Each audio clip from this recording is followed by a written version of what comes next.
என் அன்பு குழந்தையே, உனக்கான நல்ல விஷயங்களை செய்து கொடுப்பதற்காகவே உன் தாயானவள் இன்று உன்னை தேடி வந்திருக்கின்றேன். என் தங்க குழந்தையே, இன்று உன் அம்மா உனக்கு ஒரு அவசரமான உணர்வுபூர்வமான செய்தியை கொண்டு வந்திருக்கின்றேன்.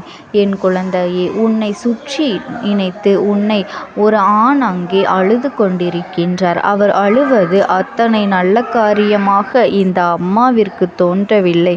அதனால் இப்பொழுது அழுது கொண்டிருப்பது யார் என்று உனக்கு நான் சொல்லிவிட்டேன் என்றால் நிச்சயமாக அவரின் அழுகையையும் உன்னால் நிறுத்திவிட முடியும். அதே நேரத்தில் அதற்கான காரணத்தையும் நீ தெரிந்து கொண்டு நீ அதனை செய்து கொள்ள முடியும். குறிப்பாக உன்னை நினைத்து அவர் அழுவதற்கு என்ன காரணமாக இருக்க முடியும் என்று நீ யோசிக்கின்றாய் அல்லவா?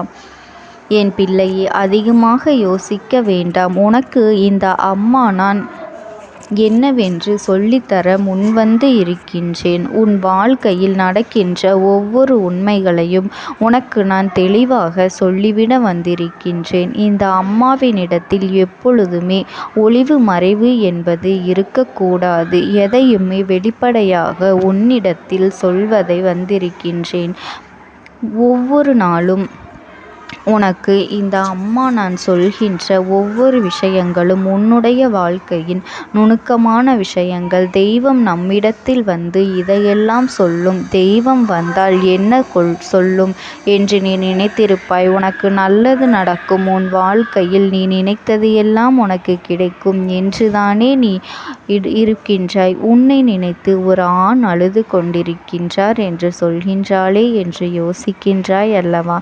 என் பிள்ளை, முன்பெல்லாம் ஆசிகளை வழங்குவது மட்டுமே தெய்வத்தினுடைய முக்கியமான பணியாக இருந்தது. ஏனென்றால் அவரவர் கஷ்டங்களை அவரவர்களே எதிர்த்து கொள்வார்கள். அவரவர் பிரச்சனைகள் அவர்களுக்கே பெரிதாக தெரியாது. எதுவாக இருந்தாலும் தெய்வத்திடம் கொண்டு வருவது சற்று தாமதமாகத்தான் வருவார்கள். இந்த நிலையில் இனிமேல் நம்மால் முடியவே முடியாது என்று நினைப்பார்கள். அப்பொழுதுதான் அதை தெய்வத்திடம் கொண்டு வந்து சேர்ப்பார்களே தவிர இப்பொழுது போல கிடையாது.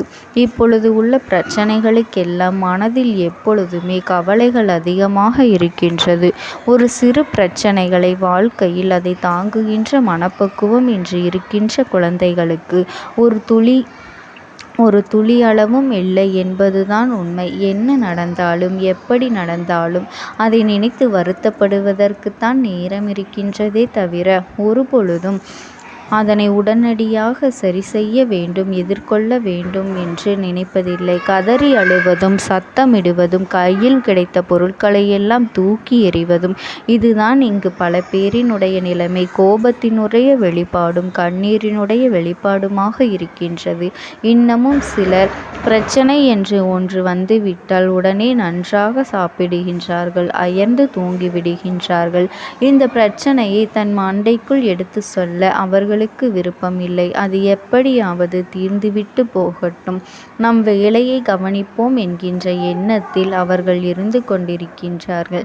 இப்படியெல்லாம் செய்யும் பொழுது இந்த வாழ்க்கையானது உனக்கு கொடுக்க நினைக்கின்ற நன்மைகள் எல்லாம் எப்பொழுது உனக்கு கொடுக்கும் என்பதனை கூட உன்னால் சரியாக புரிந்து கொள்ள முடியாது. அப்படி இந்த வாழ்க்கை உனக்கு ஒவ்வொன்றையும் தந்து கொண்டிருக்கும் பொழுது இந்த அம்மா சொல்வது உனக்கு விளக்கமாகத்தானே இருக்க வேண்டும். சற்றென்று ஒரு விஷயத்தை சொல்லி உனக்கு முடித்து விட்டால் அப்பொழுது உனக்கு புரியாது வாழ்க்கையில் என்ன நடக்கின்றது என்று. அதனால் இந்த அம்மா சொல்கின்ற ஒவ்வொரு விஷயங்களையும் நீ கவனமாக கேட்டு உன் வாழ்க்கையில் நடக்கின்ற உண்மைகளை என்னவென்று நீ எப்பொழுதுமே தெரிந்து கொள்ள தயாராக இருந்து கொண்டிரு. உனக்கு சொல்கின்ற விஷயம் என்ன என்பதன் என் தங்க குழந்தையே, இந்த அம்மா சொல்கின்றது உனக்கு புரிகின்றது அல்லவா? நான் அழுது கொண்டிருக்கின்றார் என்கும் பொழுதே சற்றென்று உனக்கு என்ன தோன்றுகின்றது? பொதுவாக ஒரு பெண் அழுகின்றாள் என்று சொன்னால் நாம் உடனடியாக நம்பிவிடுவோம். ஏனென்றால் பெண்ணுக்கு இருக்கின்ற பலகீனமே அந்த கண்ணீர் தான். சற்றென்று எதற்கெடுத்தாலுமே கண்ணீர் வடித்து விடுவாள். அப்பொழுதுதான் அவர்களின் மனபாரம் குறையும் என்பது அவர்களின் எண்ணம். ஆனால் இப்பொழுதெல்லாம் அதுவும் இங்கே அதிகமாக நடப்பதில்லை. ஏனென்றால் அவர்களுக்கு அவர்களுக்கு நல்ல மனதைரியம் வரத் தொடங்கிவிட்டது. நம் வாழ்க்கையில் என்ன நடந்தாலும் அதை எப்படியும் எதிர்கொள்ளலாம். இந்த வாழ்க்கையில் நடக்கின்ற எல்லா விஷயங்களையும் நாம் சரியாக புரிந்து கொள்ளலாம் என்கின்ற எண்ணம் அவர்களுக்கு வரத் தொடங்கிவிட்டது. அதை அவர்கள் நடக்கின்ற நன்மைகளை எல்லாம் ஓரளவிற்கு சரியாக எதிர்கொள்ள தொடங்கிவிட்டார்கள். ஆனால் ஒரு ஆண் அழுவது என்பது அவ்வளவு எளிதில் கண்ணீர் வந்து விடாது. ஏனென்றால் மற்றவர்களின் முன்னிலையில் கண்ணீர் சிந்துவதை எந்த ஒரு கௌரவ குறைச்சல் என்று அவர்கள் நினைக்கின்றார்கள். ஆனால் எல்லா நேரத்திலும் கண்ணீர் வடிக்கக்கூடாது என்பதில் எந்த ஒரு குறையும் இல்லை. ஆனாலும் உணர்ச்சி அதிகமாக படும் பொழுது ஒரு எல்லையை கடந்துவிடும். அப்படி இருக்கும் பொழுது அதனை வெளிப்படுத்த வேண்டிய சூழ்நிலை ஏற்படுத்தும் பொழுது நிச்சயமாக அவர்கள் தங்களினுடைய உணர்வுகளை வெளிப்படுத்தி விடுவார்கள். அந்த நேரத்தில் அவர்களின் அழுகையை யார் நினைத்தாலும் கட்டுப்படுத்தி விட முடியாது. அந்த அழுகைதான் இந்த ஆணின் அழுகை. என் பிள்ளையே, இவர் யார் என்று உனக்கு நான் சொல்கின்றேன். தந்தை இருக்கின்றவர்களுக்கு இது அவர்களினுடைய தந்தை.